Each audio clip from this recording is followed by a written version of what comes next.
What's going on, everybody out there? It's Ron Brown, LMT, the people. I say that all the time, every episode. That's like my thing. I have to do that. That's like the signature intro. You already know we did that on the last podcast. Let's go straight into it. Ron Brown, LMT, and we got a guest here, True Ajani Allah from the 5% Nation, Nation of Gods and Earths. I want to go right into it because it was in the comment. It was in the comment. Let's just get straight to the point. And then, you know what I mean? Then we could go into the history, right? True Ajani Allah. Can you break that name down? Absolutely. First of all, thanks for having me, bro. But you're right. Let's jump into that, man. I'm a firm advocator of acknowledging what your name is before you start the bill. So True is spelled TRU. And Ajani is AJANI, and that comes from the supreme alphabet. I teach righteousness on a universal level. Allah is just and true, and now it's the time to end the devil's uncivilization through the science of I stimulate life and matter. If it ain't life, it don't matter to me, God. Peace. Peace. So now, being that the 5% Nation, the way it's from what I know, it's taught is that your name is supposed to come from the supreme alphabets, supreme mathematics, supreme alphabets, right? And from like my name is I Supreme. You picked True Ajani. So where did you get the name from? And can you break that down? No, I think I just did, God. I got it from the supreme alphabet. I chose that name for myself. Okay, so you broke down True from the alphabet. Okay, Ajani, the word, the name Ajani, does it have a particular definition? Not how I use it. No, sir. Okay. All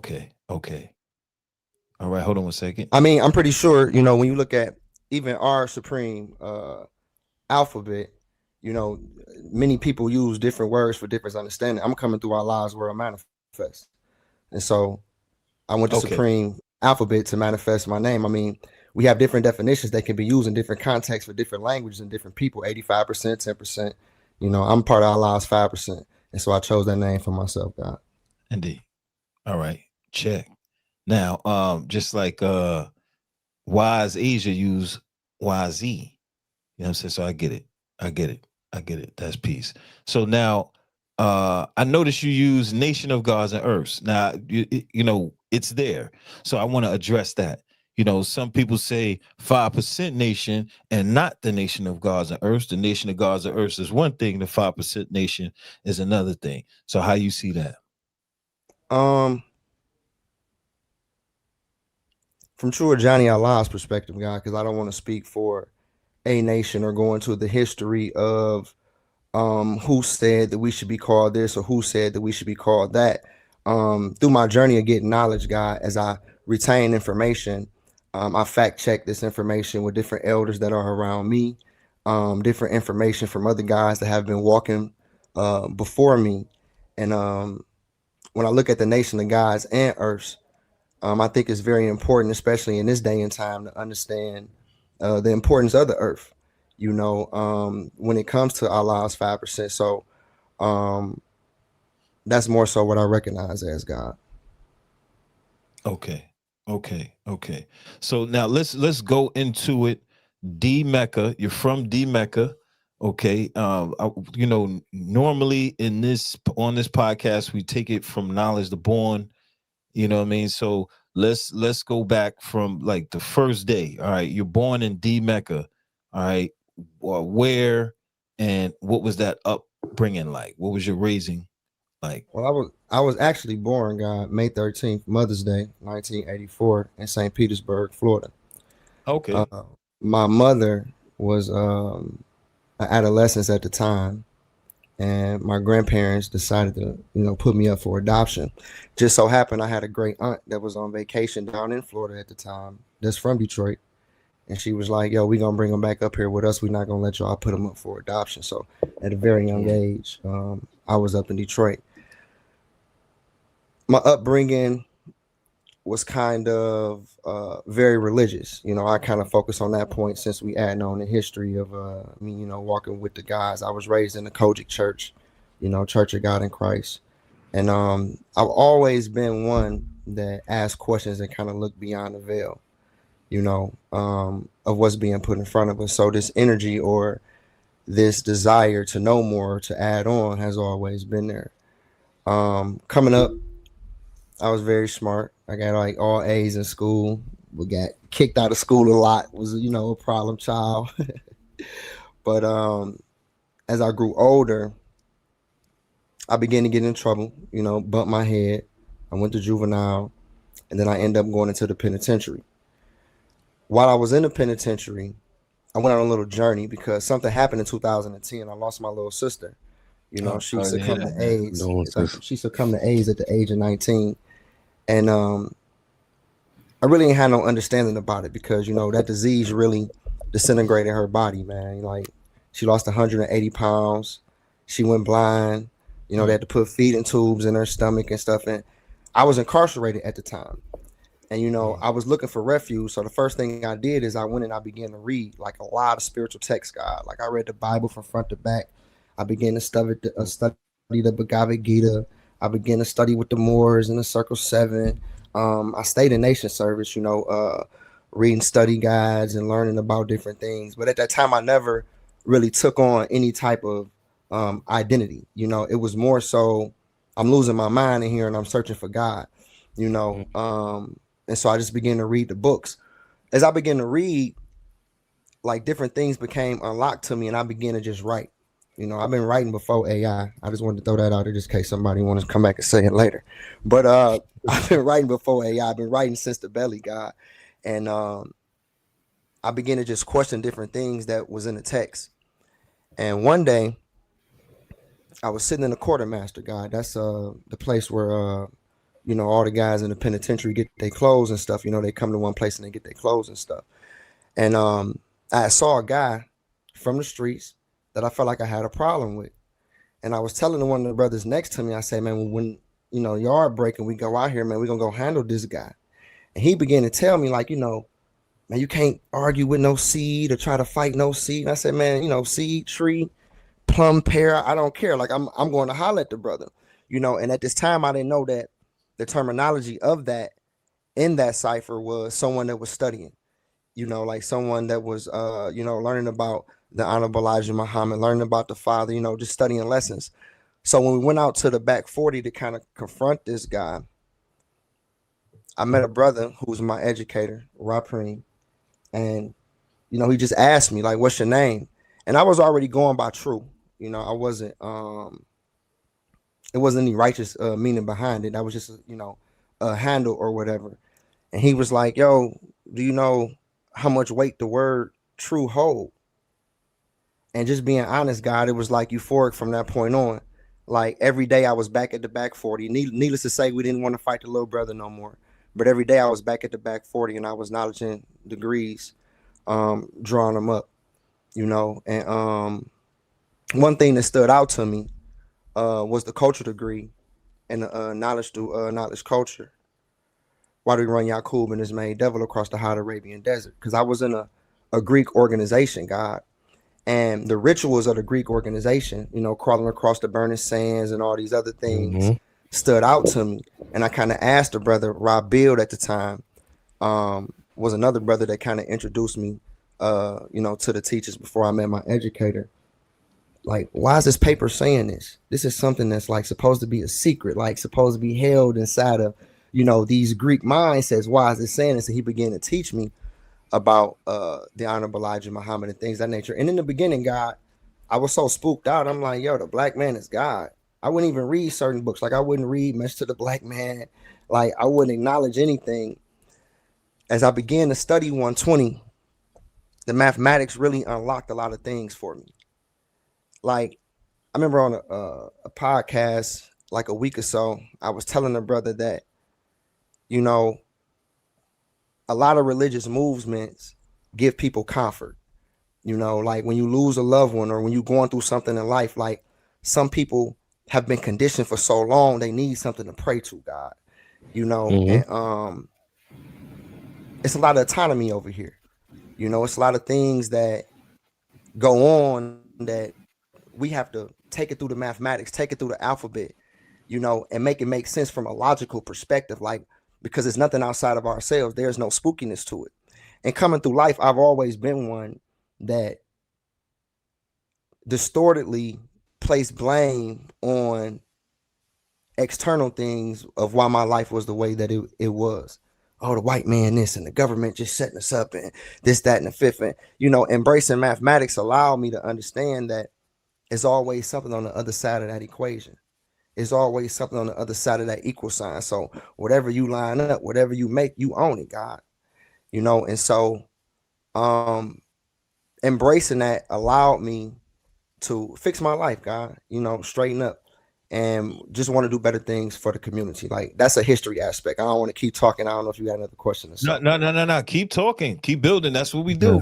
That's making sense. We let the people build. True indeed. So you want post prison, or you want Yeah. So you were flowing. So just keep building. So you got the knowledge. You wanted to change the life of yourself and people around you, your community at large. Keep going from there, Bill. True indeed. So while I was in, I had this concept, God, and I was like, I study the community a lot, the different things that we as Blacks here in America went through. And one thing that stuck out to me was the attack on a Black woman. Back in the 60s and the 70s, she was made to be a piece of meat, a product, and I feel like the intelligence in that DNA has transformed, years later. We had the gods in the late 80s coming, trying to, work those rhythms again, unity, the Black woman is the queen, peace.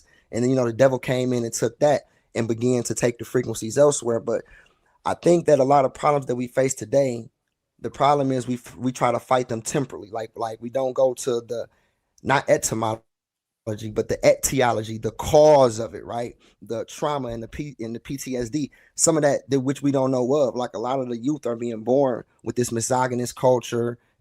Parts of God, this misogynist nature, and they don't really understand the intelligence that's in the DNA from slap her down, she's a piece of meat.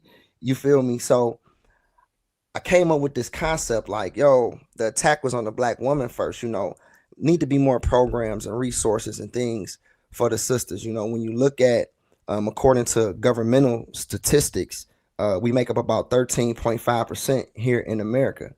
Out of that 13.5%, 8.6 is women.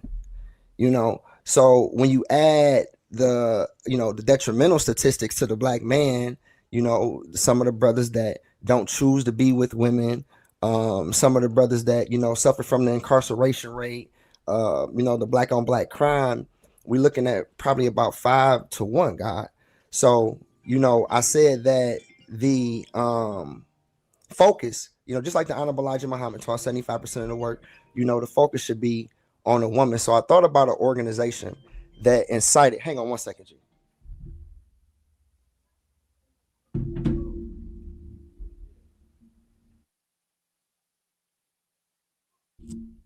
Part self. So we came up with an organization called Phi Cree, and we looked at it from a nonprofit perspective. I didn't get to graduate from college, God, because in my last year of college, I went into the penitentiary for conspiracy to bank robberies. That's where I did 8 years. That's when I lost my little sister. So while I was in, I did take my, my college education and put it towards something. I didn't see myself getting out working in the public sector with those felonies, and I didn't see myself getting out waiting to activate either. So we poured into a nonprofit, God, and we never got the female aspect off. However, the male aspect of the nonprofit was very lucrative, and it was very successful. And the concept came from proper harmonization, increases civilization, righteousness, and education. And it was more so of never was a time this was not. So if we can understand how it always has been a time where the feminine aspect had to amalgamate with the masculine aspect to bring something into existence, if we can understand that correlation and somehow put that into context today, we'd be all right as a people. So the idea was to create programs, resources, things of that nature that allowed women to reach the pinnacle of success in the urban community, and likewise for the men. So when I came home, a lot of different things happened, and I think just the way it worked, the cream, which we call the male aspect of it, just got more stronger than the fire, and we kind of just took off with that. So 7 years, we started in 2016, God. But for the last 7 years, the Cream Incorporated has donated over 17.6 million in real product: stoves, refrigerators, couches, clothes, shoes, Wow. to the community here. 3 main places, God: Detroit, Michigan; Ypsilanti, Michigan; and Inkster, Michigan. Nice. We have started over 450 businesses from a charitable perspective. The idea of the organization was to take you from A to Z. If you had an idea, we showed you how to monetize that idea, how to put it into the corporate perspective, how to tap into the different grants and resources, what a DUNS number was, how to focus on your business credit, understanding the science behind fortifying your website, getting rid of that Gmail and putting a corporate email on there, having a 1-800 number, things of that nature, God, like from a package perspective, because so many dollars. I don't really know about the other states and things of that nature, but so many dollars. God, par yourself. Let me tell my daughter the door is open. She keep calling me. But before you I'm listening to you, guys. I ain't going nowhere. I'm just texting. well, guess what? We need a NYP needs a 1-800 number, bro. That's Oh no, I'm gonna drop everything, G. I'm gonna leave everything in there, man. We actually got some classes coming up that a lot of people can come to, because it's gonna be remote and online. So we'll make sure that we shoot the link to you, man, and add on and make it make sense. Now we got one of the Moors saying he's in Michigan. Peace, Islam. That's dope, man. That's dope. I mean, beautiful story, man. Beautiful plight, man. Beautiful journey. I don't know. I left off. This girl threw me off. So part herself too, God. The organization, like I was saying, is geared towards taking your ideas from A to Z. A lot of these things we have done charitable. We've designed over 200 or so sites. They got this program called AmeriCorps, and AmeriCorps sent out these people called Vistas. All right, and so Vistas are like people that are in the administrative field, accountants, secretaries, things of that nature. So what AmeriCorps do is they give you like a grant. Let's say the grant is worth $50,000. You are to allocate this monies towards the people that come in, and as long as you have like an office space, internet, and things of that nature, they will allow you to pay them through the grant. So I wasn't counting numbers or clocking it or anything, God, but I did one for this pastor that's very, very big in Detroit, and my name was like on the application. And then they started looking at the different things we was doing in the community. So in 2023, I was the recipient of the Presidential Lifetime Achievement Award from for volunteerism. So that's right there. That and God, I just published a book called They Are Among Us. And I hate to switch subjects like this, but I'm just gonna jump right into it. And the subtitle was COINTELPRO, Snitches, and the hidden movement on Black Power. And the reason I say that, God, is because I don't say I got that award to actually say that we achieved anything. If I'm just being honest, it just sets the bar to a certain level that now every time we do something, we have to jump over that. We have to achieve that. My idea today and my build, and I just want to say this because a lot of different things have been going on the internet. I got brothers making thumbnails and stuff and all these other things. And so I just want to kind of say, like, in the beginning, you will know what my bill is. So if you have a question about it, then you'll already know what angle I'm coming from. And I want to say this to kind of paint a picture of the narrative that I see, God, and my duty as a poor righteous teacher. I was watching something, and one of the brothers was saying, ain't no more prophets coming. Ain't no more messengers coming. And for the sake of the argument, some brothers may have fair con, some brothers may, walk in the light of the Father and say that's it, like nobody else is coming. I can kind of see that, because at the end of the day, we have houses already. We have our Hebrew Israelite brothers. We have our Moorish brothers. We have our NOI brothers. We have different sects of Islam and Muslim brothers. And we have powerful movements. We got here in Detroit the New Era brothers. We can't not say them. Because there's no spiritual background to it. Them brothers are making moves in Detroit, and I say that, and they actually all over the whole country. I don't want to box the brother into just Detroit. The brother Zeke and them are doing great things, but it's a time for unity, God. Like, it's a time to find that common ground and to add on. I'm not here to, oh, brother, do you know your degrees and all this, that? I mean, yes, as a rites of passage, every 5% should know their math. They should know their degrees. They should know their 120 degrees. How else are you using that as a blueprint to navigate through life? Mm-hmm.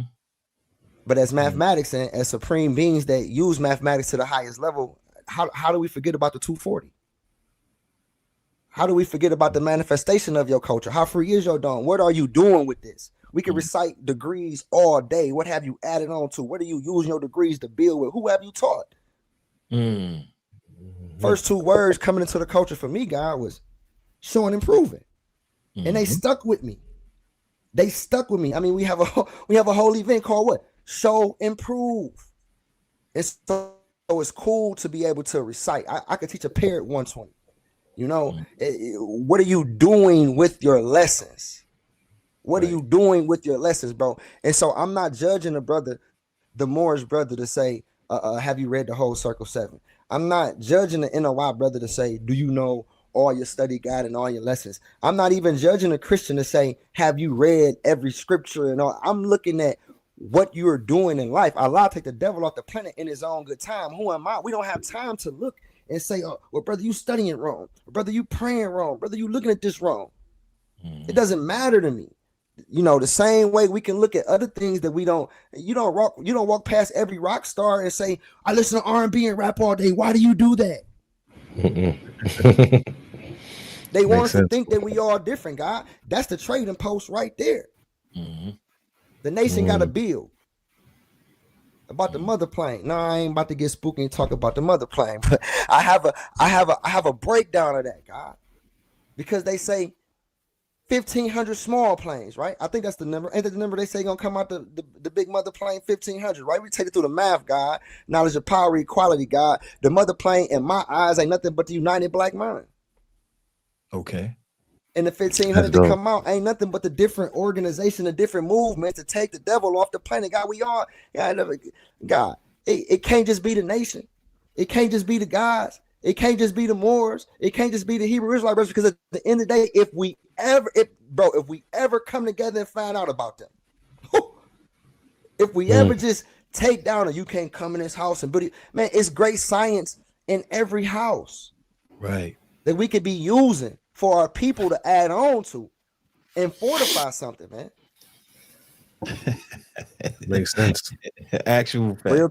Real talk. My daughter, called me a couple weeks ago. She's up in college, God, and she called me because she's saying, Daddy, how do you feel about President Trump? I say, I like what Rick Ross said. We got to destroy before we elevate. I don't feel bad about nothing Trump doing right now. Bro, all them years ago, we had PPP, we had EIDL. At any time, you could walk into a gas station, bro, and you could be standing around 600,000. That's how them young brothers was laying back then. They was hitting it 50, 70,000, 80,000, and nobody came together. Nobody bought nothing. Nobody got no grocery stores. Nobody got no schools. Or Trump is taking this away. So what? We could have fed ourselves. Nobody added on. Indeed. So now let's take it back to your organization and the accomplishments that your organization has accomplished. And I want to go deeper into that. And how were you able to do that?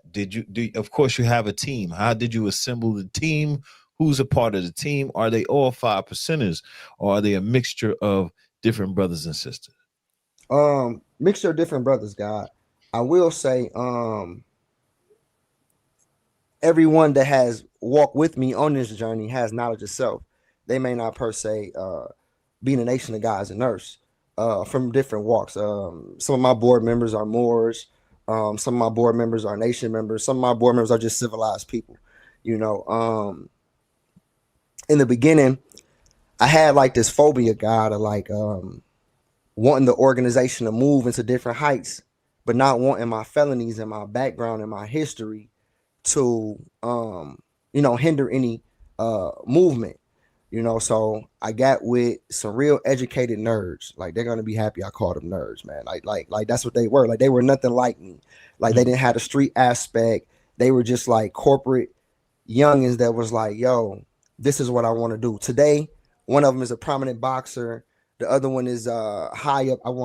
High up in the city council, up in one of the cities that we deal with. And the other one is the other founder is airplane tech. Dominic Hamilton, M.Y. Leonard, and Roland Tucson. These are the founders of the Cream Incorporated. Once we started, guy, we kind of just took off. I think our highlight event, it was a lot of murders going on in the city of Ypsilanti. And I was like, yo, all the people killing people, like, can't even buy liquor or cigarettes right now. They're like 15, 16. I said, I know how to get the guns out their hands. Like, let's just go give them money for them and let's just take them. So they begin to shoot us down like, well, we do this all the time. We offer $75 for a pistol and nobody bring one in. I'm like, that's why. I'm like, I want to push the bar up. I want to offer the young brothers $400-500 for every handgun, $700-800 for every rifle. And if his rifle is high powered or is modified, we'll go up on the price. So I kind of leverage with the businesses in the area. We leverage with it was very socioeconomic, God. We leverage with the different organizations, city council. We got the mayor behind us. It was a cat running for prosecutor at the time. There was like a lawyer for the mayor in Detroit up there. He kind of jumped behind it. Before I knew it, we had ended up raising like $29,000, and it was crazy because I think the big thing people was like, is y'all ain't gonna raise the money. And so we raised the money. And then they threw another wrench in there. Like, the day of the gun buyback, the city or somebody in the city hit us with this whole, or you can't have a large amount of guns in this area, woo. And so it was a pastor up there, Pastor Mike, the Ypsilanti Community Church. He was like, yo, I ain't tripping. Come do it here. So we got with the local police department because I think 75% of us have backgrounds and we're felons. So no way we're supposed to be around that type of thing anyway. So we had the police on one side of the parking lot. And as we filled the box up and paid the young brothers for the guns, we just disposed them to the police.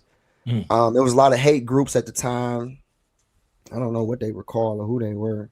Like white hate groups? Aryan Nation. Yeah.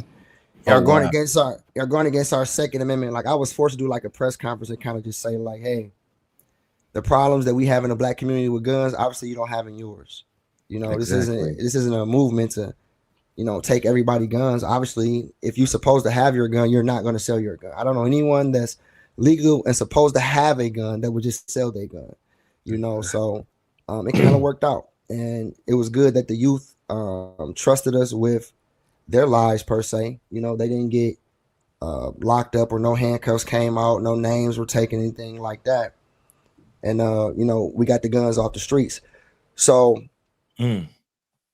that's what kind of gave us our way. That's amazing, brother. You saying it like, we just got the guns off the street. It was a lot of them. It was a lot of them too, God. If you go to www.thecream.org and look on achievements and milestones, you will see, man, we got a lot of guns off the streets, man. Who's to say we saved a lot of lives up there. We ended up getting a lot of wind behind that. And I think the next big move for us was out in Inkster, because we had met an old brother, man. Uncle Pete actually was in the Nation, man, back in like the late 60s. And we was doing some community work out there, teaching people how to start their LLCs, S Corps, nonprofits, how to fortify. And we had saw Uncle Pete, and Uncle Pete was like, yo, y'all need to come help me at my apartment. I got like all these old nation books and stuff like that. And you know me, I'm like, yeah, let me go get it. You know, he probably got some stuff we can't buy no more or that ain't out there. So we went over there. What we saw was diabolical, man. Like Uncle Pete paint was coming off the wall. His carpet was messed up, and he's in public housing. So it's like, yo, what are y'all doing? So I kind of took a approach to that, and we kind of asked administration, like, what's going on? I think it went for so long, like they didn't even say nothing to us. We just kind of wrote Home Depot, like, yo, we a nonprofit. We got some elderly people that need their stuff fixed, you know. Can we get some supplies? They gave us flooring, paint, all this stuff, and a lot of us didn't even know what we was doing. Shout out to YouTube and Google. Man, so we went up in there, man, and kind of fixed this place up. I think the executive director was getting a lot of heat. Like, yo, who is this nonprofit coming in doing what you're supposed to be doing, you know, with the money that you're getting from HUD or whatnot? Who are they? So he kind of cornered me in. And I was a little naive and young and looking at the money and not really understanding what he was doing. It's kind of like he was putting me up on the shelf, right? Like, well, if we give them an avenue and give them a lane, they'll shut up. But, you know, little old me coming out of prison, God, not really seeing nothing. 1.5 million for a contract for 7 months was really good for me, you know? Right. So Right. we signed the contract, man, and it kind of, you know, pushed us out the way from the political standpoint. But we was able to help the brothers and sisters that we wanted to help anyway, because we began to get bids. We began to turn apartments for extra housing. A lot of people end up leaving and going to different places. So then before you know it, we was in with Detroit housing, and then we was in with Mount Clemens housing. And we did something very clever where we took the LLC and we said the nonprofit owns it outright. You know, so we were able to operate everything through the nonprofit, henceforth giving more people jobs. There was a brother, Dino Van. He got an organization called Steep, where he was training brothers, like, as you worked and as you did things, you got certified and qualified, you know. So that was like our next big little wave.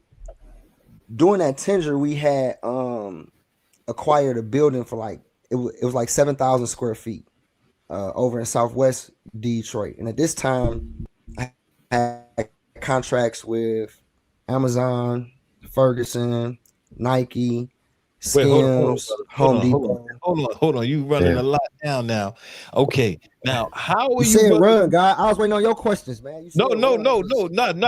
You going. That's peace. But now, like, I'm super interested in what you're saying, because NYP has NYP and also a not-for-profit. NYP has a not-for-profit. So now you're saying the not-for-profit basically controlled the LLC? How is that what you said? Like a subsidiary? He said true indeed. Yeah, so then it's considered a disregarded entity. Don't worry, guy. We got this podcast, D Builders Bill, guy. We're gonna do the first recording October 18th. We dropping all that. We dropping all that. Yeah, man. We dropping all that. And particularly again, I gotta shout out Cat. Thank you for the $10. Thank you, Cat. You've been donating today. That's peace. Yeah. I really appreciate it. Appreciate you. Celebrate you. Yeah, so it's you know, that's the gap, God. Like that's the gap between us really getting to where we need to be. You know, I'm all about you know, making a living, you know, actually, you know, getting paid for the intelligence that we can emit. However, I see power in us all being on the same playing field.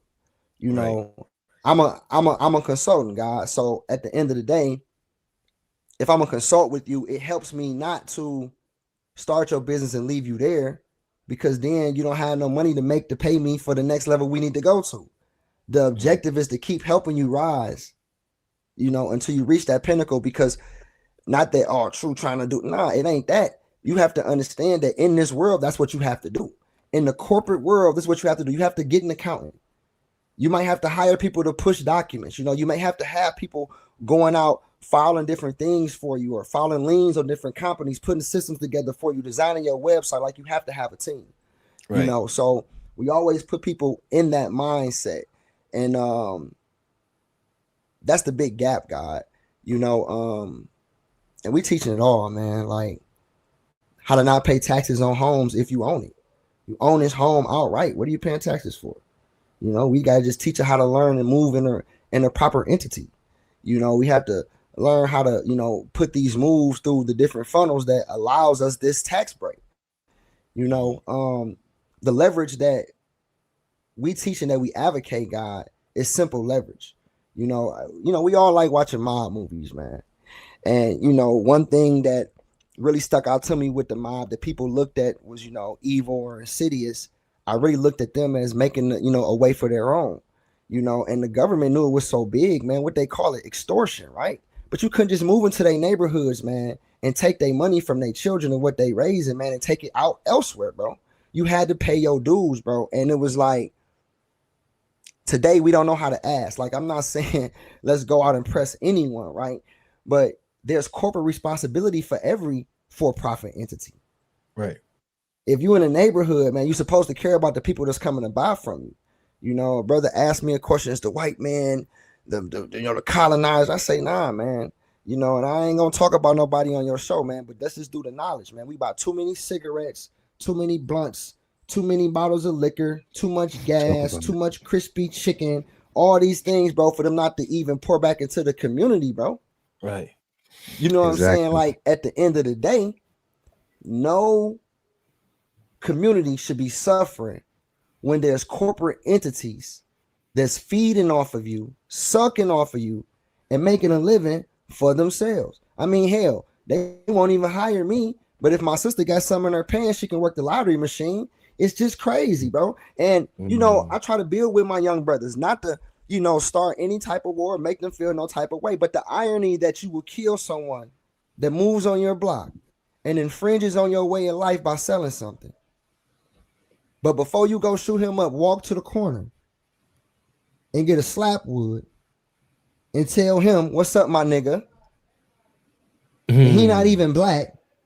And then get back into your car and go do crime or go do harm to your own.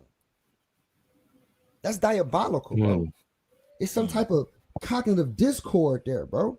To allow these things to go on in the neighborhoods without addressing them. So we teach community trust. We teach that there should be ones in the community that creates an entity.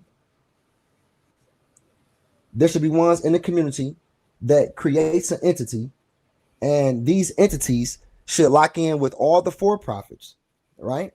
And the way you do it is that for every incentive that they give, you give them a tax write-off because you make your trust tax exempt. And so, and I talk to a lot of Arabic and Chaldean brothers, man, and they say, True, we want to help, but I'm just gonna be honest with you. Are you gonna wake up and come to work on time? Are you gonna not smell like all these other things, right? And so it's like, okay, we don't gotta work for you.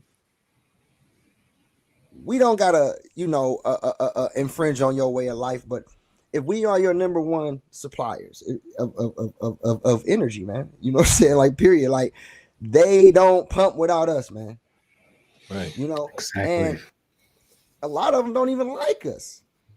They just kind of deal with us, and that's the next part of my story, God, because the 7,000 square. Well, first we got kicked out of Inkster. I didn't have a lot of security about this. I was real naive on the hand coming when little old me was doing and busting little moves and stuff. So, we had these big companies that had more trucks and more contractors and more things they could do that kind of pushed us out the bid aspect out in Inkster. At this time, though, we were getting major grants, man. I'm talking about, like, if you look at, I think, like, over a period of like 5 years, man, we racked in probably 3.7 million, God. So just in grants from United Way, the Awesome Foundation, like just different entities that was just pouring into it. So I make Amazon, well, not make, let me humble myself. I would work something out with Amazon and they would send a truck, God. This truck would have 24 pallets on it.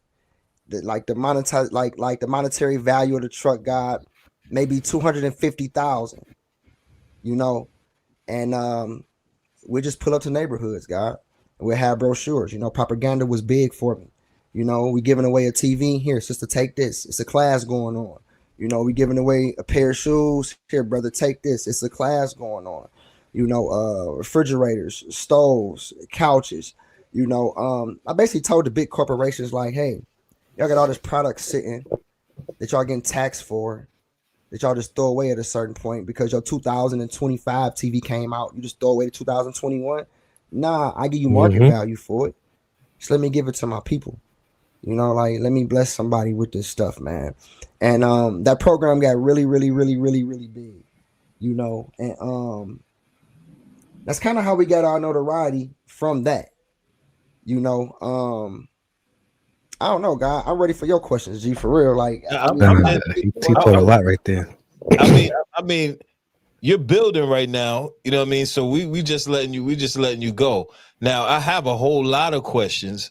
The first, I mean, where do we start? I wanted you to keep building. What other accomplishments you brothers accomplish besides that?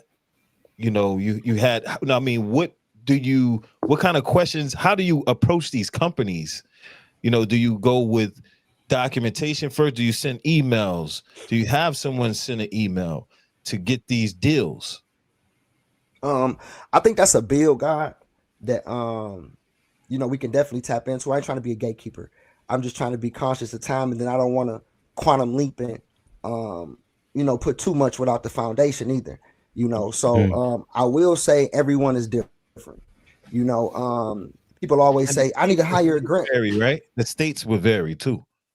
Yeah. Well, I mean, states vary to a certain extent because when you speak about 501c3, this is a national organization. So from a if they give you money, it's 100% tax write-off perspective. That's from all states. Some states individually will require you to register your nonprofit in different areas. I have saw that like Chicago and see Medina. We when I went out there with the nonprofit, we had to register with the state and let them know, hey, we are a nonprofit. Even though we filed articles and all of that, it was a different division that you had to register with, let them know that you are a nonprofit. I always teach God, just put into your head, like, if they're making money, it's an angle of how it's something charitable where they can get a tax write-off. Because if you're making money, you're paying taxes, and when it comes to the urban community, I mean, that's the approach there, God, like, period. Like, every community takes care of, parts of every business takes care of the community that they're in, and we just have to give them a reason why. The biggest problem I see people run into is because they have a pseudo company. And what I mean when I say that, you don't have a company just because you file articles and you have an EIN. Okay. Like, that's not efficiently running a business. There's marketing, there's banking, there's business credit. You have to incorporate systems of acumen, which means you got to be pivotal, man. You got to roll with the times because they teach daily. Right. So we have to move daily. We have to show improve daily, guy. And everything is always changing. You have to keep up with the tax codes. You have to keep up with the different regulations. You should be registered with your chamber of commerce. I don't know about any other state, but in Michigan, there's over $500 million that go untouched yearly. But you hear this mantra on a lower level, they don't do nothing for the community because the burden is on the churches. The burden is on the 501c3s. The burden is on the organizations to tap into the monies and provide these things for the community. Yeah, you can't expect the governor to come down and pass out chicken all day. You know what I'm saying? You can't expect these politicians to step into that field. So our objective is to make sure that the businesses, the organizations, the movements are fortified to a point to where you can tap into these things. The major question on every grant application is, what's your website? Because they about to go to your website, man, and they about to see, do you have different different clauses in your bylaws that operate as a nonprofit? How can they ensure that if they donate you $10,000, it ain't just going to one person and it's really going towards the cause? What do you have in play if someone goes against that? What do who are your directors? What is the governmental setup of that? Like, they want to see that on a website. What have you done? I know a lot of clients that get denied because they got NY, and this ain't God. I don't know if yours is this. I'm just using you as an example, okay? NYP whatever at gmail.com. That's tacky. You know what I'm saying? Because the first thing the grant people think is that you don't even take your business serious. You feel me? You don't want to pay $2.50 a month, or if you're a nonprofit, it's free. But you don't want to pay $2.50 a month to say contact us at a domain name nyp.com or info at nyp.com. These are certain things that get you denied off top. There is no set way of rules for how you approach a grant. Some things that we do in the beginning with the nonprofits and movements is that we create an operating agreement, because 9 times out of 10, every question that they're going to ask you on a grant is the operating agreement. Is inside the operating agreement. Part yourself. 1 second. Answer that for me. You can sit there. Oh, that's crazy, Ron. We spoke about that. Peace. Remember when we were doing PAR? They mentioned that to us. So the documentation. Every district. Yeah. Be like, man, the brother True was very unprofessional, man. He having conversations, cooking chicken and stuff on the show. Par self, God. But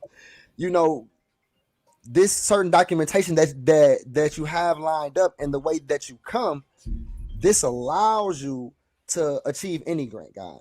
I tell the sisters, man, like if you single and you're a black woman and you got an LLC in your name, an S corp in your name, a nonprofit in your name, it's money's out there for you. And this has nothing to do with your credit. It has nothing to do with how much money you have in the account.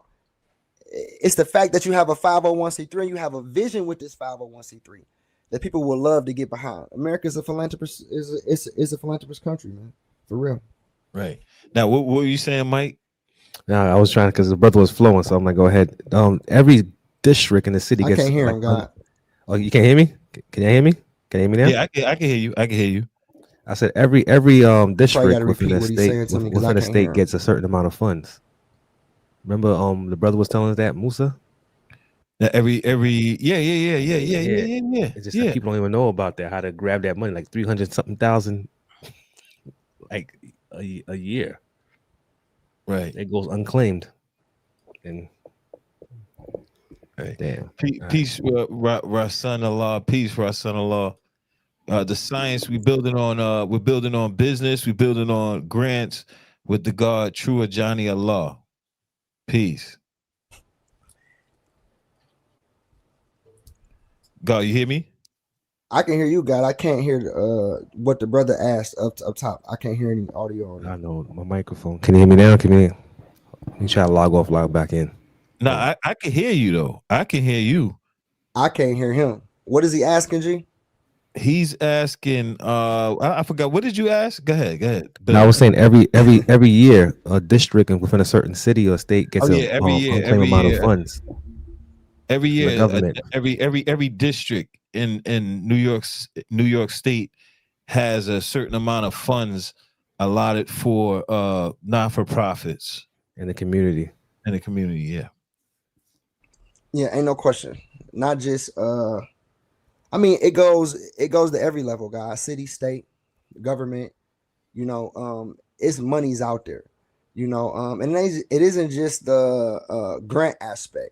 We've had much success collaborating with restaurants in the area, different businesses in the area that may want tax write-offs that give us days or things of that nature. It's different sponsors, God, for things like we collaborate with the sports teams. When the Piston season is around, God, we probably, I don't know, man. And it's sad. I probably should. I don't know. Someone knows inside the organization. I'm gonna say at least 700 families, God, we send yearly to Detroit Pistons games. This isn't any money out of our pocket. This is Detroit Pistons donating a certain amount of tickets. The Detroit Pistons do a very great job with the nonprofits in the community. Yeah, we got a bill because we always say it. This platform, this media platform, is basically like a baby that comes from our organization, which is Project African Restoration. It's a not-for-profit that we created around 2020. And you know, we were talking about all of this stuff, you know what I'm saying? And you know, you're a living example of, you know, the fact that we can make this thing really pop and happen. You know what I'm saying? Astra, Here they come. Here they come. Here they come. And they late. Here they come, God. Yeah, man. Here they come. No, so, God, I was saying though, I didn't hear what the brother has said up top. You I don't know. Can you hear me now? I don't think you can hear me. I can hear you, but why he can't hear? Why he can't? Yeah, I don't know. I can't. Oh no, I just heard him now. Go ahead, God. Bill, what was your question? I'm sorry, peace. No, you're good. You're good. I was saying every nope, as you said earlier, every state. I heard. I don't know, and then he went out. I don't know, man. I'm gonna log back. I'm gonna log back in, Ron. I don't know. Maybe connection on my end or his end. What'd you say? You hear me? I can hear you. Yeah, I can't hear him. That's crazy. I don't know. So basically, what he was saying is that every state or every district in a state in your state has money that is supposed to be allocated to not-for-profits. That's all he was saying. No. Yep, absolutely true indeed. Yep, and I think I responded and said like it's opportunities on the city, state, and governmental level. Absolutely. Right. Is he familiar with looking up grants that most cities offer on their websites for the youth, the homeless, drug rehabs, etc., as part of the 10, 15, 20 plans? I'm not sure what 10, 15, 20 plans are. A few of the things that you named on there is interesting, like the homeless, right? Any entity dealing with the homeless, I like to call them plug-in entities, because it's kind of like once you start those, it's already programs or monies that's ready to pour into you as long as you come in the right capacity, because you're dealing with the homeless. Same thing as women's shelters, AFC homes, veterans homes, transitional homes, things of that nature. I like to call them plugins, because it's like once you create that and you move in the right capacity, there's monies and there's opportunity out there for you. As far as the youth go, there's always things going on for the youth year-round rolling. It just depends on what angle you coming from. Are you coming from a literacy standpoint? Are you coming from an entertainment standpoint? Happy life and living? Or, are you trying to educate them? 15, 20-year plans for the future, the city's infrastructure and expansion. What city is that in? And then the drug rehabs, obviously this big opioid thing going on. So it's always going to be monies out there for that type of, resources and support. Well, we got a brother in New York by the name of Hocus 4/5. He started something called the Drop the Flag Challenge. Mm-hmm. And someone was telling him on a live he should copyright that. Mm-hmm. And drop the flag is basically drop your gang flag and all that. So how do you think he should go about doing that if you had to give him some advice to turn that into like a non-for-profit or something bigger? That's another rabbit hole. I would definitely that's funny. The name of his platform is the rabbit hole. Yeah, go ahead. Yeah, that's a big rabbit hole, right? So I would definitely have to consult with the guy and just see where he at with it and what his aspirations is, because that's something that we like to call in the cream anamorpheus, meaning like multiple streams can come in and multiple things can happen. I don't know if copyright is the proper thing, maybe patent, or somehow draw up what it is that he's seeing, maybe do a trademark like on that. And I'm just speaking off the top of my head from what you've given me. I don't know, all of the details about what it is that he wants to do. I would just say that insignia is very big, drawing up the meaning or the vision that you see for your organization or your movement inside this particular insignia, and then, trademarking and patenting that. Every city and our county has a plan. The amount of years depend on each respective city and county. Okay, and your question was, am I familiar with it? No, I'm not. Okay. All right. Well, that was peace, God. I wanna Almighty prayers, peace of true Johnny. How many people are involved in this not for profit? Almighty prayers, is that God Supreme? Almighty prayers, is that God Supreme? Did I ask you that already? Almighty prayers, is that God Supreme, the God that I know from now? Why? From years ago? Let me know. Is that God Supreme? How many people are involved in your not for profit? Member wise, or I don't know. That's just a question. How many people are in your? I don't know. Oh wow. This nigga stay in Section 8 with a white girl. Yo, get about that. Yo, that's on peace. That, nah, yo, man, let it. Hey, listen, let it come, man. That's peace, bro. You know, we ain't gonna, focus on that, man. We gonna just outbuild me, man. Wherever I stay, and I damn sure enough ain't got no white girl. I don't eat no pork. Right. So, on that note, God, let's close out.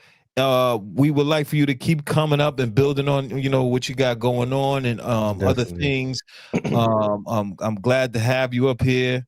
Great build. I gotta rewind that, and learn more for myself. There's a lot. There's a lot of information. Yeah, just from your example. And we'll continue to build. Thank you to everybody on the chat, even the agent provocateurs. Yeah, keep it coming, man. Like, somebody get their mans, dog.